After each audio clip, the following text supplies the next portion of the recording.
Aristóteles disse a seguinte frase: a política é a arte de governar os homens. E sem sombra de dúvidas, isso é verdade.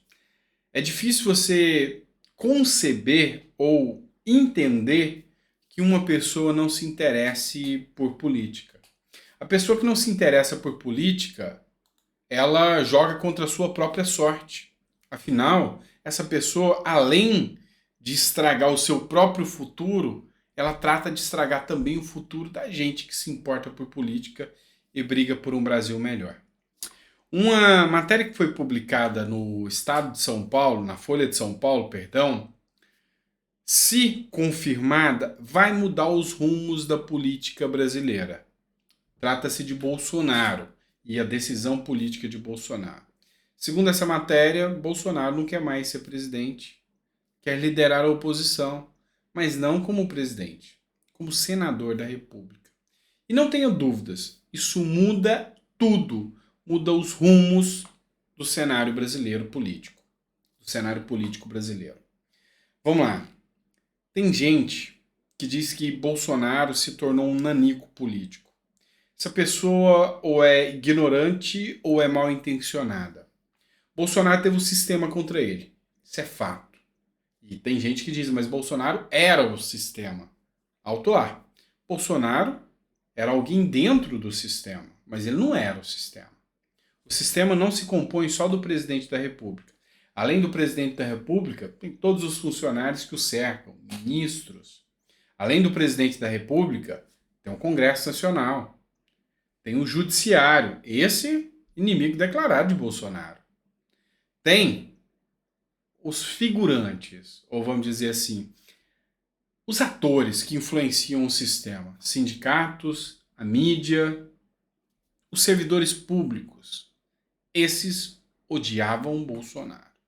Então, mesmo enfrentando todos contra Bolsonaro, que estava dentro do sistema, mas não era o sistema, Bolsonaro conseguiu 58 milhões de votos. Então, dizer que Bolsonaro é nanico é ignorância. Outro ponto. Bolsonaro tem força política gigantesca. E Lula relembrou todo brasileiro de quem ele realmente era. Então, com os desacertos de Lula, Bolsonaro voltaria gigante. Mas aí, mostrando para você que Bolsonaro não é o sistema, vem o judiciário e quer torná-lo inelegível. Esse mesmo judiciário que teve o poder de pegar alguém condenado e permitir com que ele concorresse ao cargo de presidente e ganhasse. Pode pegar uma pessoa que não foi condenada, Bolsonaro, pelas falas que ele utilizou, e torná-lo inelegível. É assim que você vê que o sistema brasileiro não segue um devido processo legal, não segue critérios sérios, segue critérios políticos. Nós vivemos num ordenamento ampla e estritamente político. Então a política é a arte de governar os homens, definir os rumos das suas vidas. Prisão, inelegibilidade, presidência. É assim que o sistema age. E Bolsonaro definindo se tornar senador da República, é o que essa matéria fala, Bolsonaro diz a aliados que quer ser candidato a senador. Segundo Bolsonaro, ele quer liderar um bloco dentro do Senado e assim ele acha que ele terá muito mais força. Só que aí sobra uma pergunta. Quem será o presidente do Brasil? Quem será o nome que Bolsonaro irá apoiar? Michele Bolsonaro? Acho que não. Michele Bolsonaro também teria um forte impacto como senadora. Nós temos Goiás, nós temos Distrito Federal, nós temos Rondônia, nós temos Mato Grosso do Sul, Paraná, Rio Grande do Sul. Grande força que o Bolsonaro tem e se elegeria fácil como senador em qualquer um desses estados. Se não se tornar inelegível, e talvez essa fala de Bolsonaro é justamente para não torná-lo inelegível. Assim, para o STF, Bolsonaro no Senado incomoda menos. Mas e o Tarcísio de Freitas? Esse é um nome que é uma aposta. E ontem, uma editorial do Metrópolis que eu li para vocês mostra que Tarcísio de Freitas é o governador mais elogiado, inclusive pela própria esquerda. Seria o Tarcísio de Freitas o pacificador que Lula mentiu que seria e não foi? Pois é. Então eu garanto para vocês, essa estratégia de Bolsonaro é esperta, é inteligente. Bolsonaro se torna um senador com grande influência na presidência, sem se tornar inelegível, e o dedo de Bolsonaro apontado para Tarcísio de Freitas, não sobra qualquer dúvidas que a presidência vai para Tarcísio. Lula não tem chance. Outra matéria que eu quero trazer para vocês, e que eu achei muito interessante, é sobre Anderson Torres, tá? Depois de um vexame jurídico, é isso que eu digo, a decisão da PGR em denunciar Moro e pedir a prisão, a PGR pelo menos acertou nesse ponto aqui. A PGR, que é a Procuradoria-Geral da República, chefe do Ministério Público, se manifestou a favor da revogação da prisão do Anderson Torres. E isso é uma medida muito importante. Eu garanto para vocês, como advogado, como jurista, essa é uma das decisões que nos livros de direito ou de história do Brasil vão ficar marcadas como um grande equívoco, um erro judiciário. Anderson Torres não tem subterfúgios, não tem fundamentos, não tem justificativa para ser um homem preso. Não num país sério, não num país correto. Mas pelo menos agora a PGR deu a decisão, né, na verdade o parecer, para liberar Anderson Torres e contra a prisão. Ele que vem amargando aí há 3 meses de prisão aí e, sem sombra de dúvidas, uma prisão espúria, tá? Beleza, vamos trazer uma matéria agora do Jornal Nacional para vocês. Se o próprio Jornal Nacional traz isso aqui. Ministro das Relações Exteriores russo diz que Brasil e Rússia têm visão similar sobre temas globais. O alinhamento de Brasil e Rússia sempre foi ideológico. O chanceler russo Sergei Lavrov está no Brasil em visita oficial e foi recebido pelo presidente Lula no Palácio do Alvorada. Enfim, a visita dele foi combinada em março e foi pelo próprio assessor direto do Lula.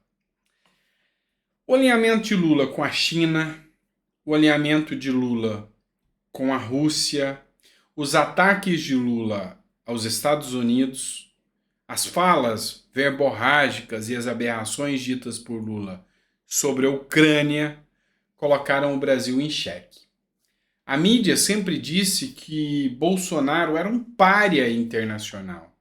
Pois é, eu preferia muito mais um pária internacional que mantinha neutralidade, mas que fazia ótimos acordos internacionais, do que um salvador da pátria internacional que leva o Brasil a um status de papagaio, cachorrinho da Rússia e da China.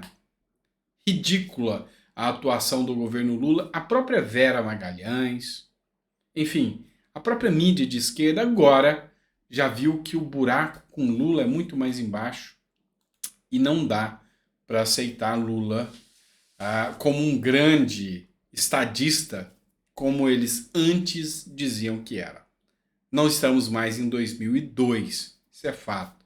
2023 é muito diferente e Lula não é um homem desse tempo, é um homem do passado. Vamos falar da prisão de Moro. Eu fiz um vídeo citando isso, foi o meu primeiro editorial de hoje, mas eu preciso trazer para vocês aqui a fala de Deltan Dallagnol. Um vídeo de 2 minutos, vale a pena você assistir. O Brasil voltou. Esse é o Brasil que voltou do Lula. Sérgio Cabral livre, leve e solto depois de ele ter confessado roubar 300 milhões de reais, mas Sérgio Moro preso por uma piadinha de festa junina. É isso mesmo. No Brasil de 2023 é absurdo. Uma brincadeira em uma festa junina pode dar prisão, mas desviar milhões? Aí não. É isso mesmo. Hoje a Procuradoria-Geral da República pediu a condenação à prisão de Sérgio Moro por conta de uma brincadeira em uma festa junina aqui no Paraná. Nesse vídeo, agora, eu vou te explicar os erros dessa denúncia, dessa acusação e por que é absurda. Qual que foi o fato? No dia 14/4, há 3 dias, viralizou um vídeo em que Sérgio Moro, numa brincadeira de prisão de festa junina, em tom jocoso, rindo, afirma que o valor que ele estava pagando para libertar o preço da festa junina era para comprar um habeas corpus do ministro Gilmar Mendes. Gente, nisso não tem nenhum crime. Qualquer aluno de 2º ano de direito sabe que as decisões reiteradas dos tribunais, existe uma ampla jurisprudência que diz que não tem crime contra a honra quando se trata de uma brincadeira. Não tem dolo, ou seja, grosso modo, não tem uma intenção de cometer o crime. Quando o aluno de 2º ano também estuda direito, ele sabe que o crime de calúnia exige ainda uma imputação de um fato certo e determinado. Por exemplo, Gilmar Mendes vendeu um habeas corpus no caso X. Isso está longe de existir nesse caso. Qualquer aluno de 2º ano de direito sabe ainda que uma denúncia precisa indicar, ainda de forma alargada, geral, o período em que o crime aconteceu. Sem isso, não tem como definir, por exemplo, se está ou não prescrito o crime. Denúncia sem data ou sem período, como essa que foi oferecida, é inepta, é nula. Além disso, ainda que o fato fosse crime e que a denúncia não fosse inepta, o foro é absolutamente incompetente. Desde 2018, o Supremo Tribunal Federal só pode processar e julgar crimes de parlamentares que forem praticados durante o exercício do mandato e relacionados à sua função. Como esse fato aconteceu há mais de um ano e não se relaciona em nada com o mandato, não tem nada a ver com o Supremo Tribunal Federal. Além disso, houve uma completa falta de apuração. Embora não seja imprescindível você ouvir o acusado antes de oferecer uma acusação, se tivesse sido ouvido, seria esclarecida a data e o contexto da brincadeira, e testemunhas teriam comprovado isso. Contudo, essa denúncia teve uma eficiência tremenda de 3 dias, sem depoimentos. Eu queria uma Procuradoria-Geral da República rápida assim na Lava Jato. Além disso, esse caso revela uma tremenda incoerência da PGR. 2 pesos, 13 medidas. Gilmar Mendes caluniou e injuriou os procuradores da Lava Jato várias vezes. O PGR também vai denunciar em 3 dias. Ele chamou de esquadrão da morte os procuradores, de organização criminosa, de cretinos, de gangster, de espúrios, crápulas e apontou corrupção. Tudo isso aconteceu agora para ferrar Moro, depois que Lula deu o seu sinal, dizendo que o seu propósito era ferrar o Sérgio Moro. Vacari, que foi condenado a 15 anos de prisão na Lava Jato, disse há 3 dias que o Moro vai ser preso. O motivo eu não sei, disse ele, mas ele vai ser preso. E aquele juiz aqui de Curitiba, Lula 22, resgatou o caso fraudulento do Taca Duran junto com Lewandowski. Enquanto isso, a Gleisi Hoffmann ri da decisão de hoje no Twitter. É revoltante. O sistema verbaliza que se vingará e em seguida é oferecida a denúncia, sem um fundamento técnico, completamente absurda, por um Procurador-Geral da República que, segundo a imprensa, quer ser reconduzido por Lula à sua função de Procurador-Geral. O sistema quer vingança e vai usar de todos os meios para realizá-la. E cuidado aí, pessoal, as festas juninas estão chegando e você pode ser o próximo preso. Não de mentirinha. O Brasil voltou. Pois bem. Brasil é uma vergonha, é um país de vergonha. Tudo isso que o Deltan Dallagnol disse está corroborado em questões jurídicas. E assim, é perseguição. Não tem outro assunto, não tem outra justificativa. É algo assim, chega a ser, sabe, sem sentido essa decisão da Procuradoria-Geral da República em denunciar Moro por calúnia. É vergonhoso. É vergonhoso. Mas enfim, é o Brasil que vivemos. Cabe a nós usar a liberdade de expressão que nós temos, mesmo enfrentando o sistema. Nós não vamos nos calar e vamos mostrar o que é que o sistema faz com o cidadão brasileiro que resolve denunciar ou sequer tentar acabar com a corrupção no Brasil. Tá bom? Me ajuda aí também. Compartilha esse vídeo para mais pessoas, manda para o maior número de pessoas possível, que é muito importante a gente saber o que realmente está acontecendo no nosso Brasil. Certo? Grande abraço, fica com Deus e até o próximo vídeo.